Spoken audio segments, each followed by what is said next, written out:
Chocolat Lulu est une entreprise qui existe au Saguenay-Lac-Saint-Jean depuis plusieurs années.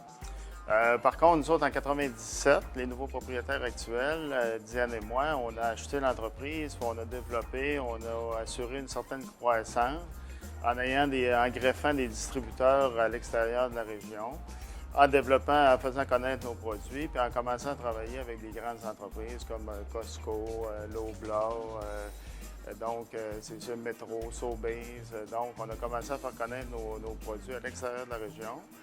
Puis, on a assuré aussi une croissance à notre entreprise. C'est sûr qu'on a des périodes où c'est plus intense, là, comme on a dans le temps de Pâques, évidemment. Une chocolaterie, on ne passe pas à côté de l'événement de Pâques, qui est un événement très important pour nous autres. Et puis, dans cette période-là, on a 40-45 employés.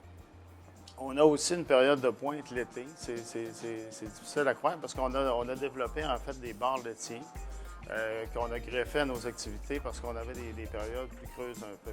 Donc, pour assurer des revenus dans ces périodes-là, ben, on a des bars laitiers qui emploient des gens beaucoup l'été. Puis on a les fameux bleuets enrobés de chocolat, des bleuets du Saguenay-Lac-Saint-Jean enrobés de chocolat qu'on distribue partout au Québec aussi.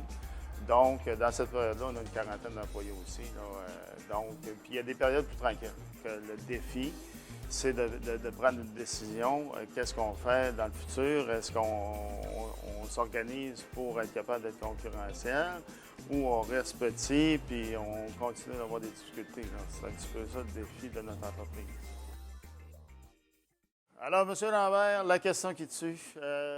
Quelle est la meilleure stratégie pour une entreprise comme la nôtre, une PME régionale, qui a vécu une croissance quand même assez importante au cours des dernières années, dans un milieu ultra concurrentiel? Quelle est la meilleure stratégie, selon vous, pour qu'on se développe et pour qu'on prospère dans les prochaines années?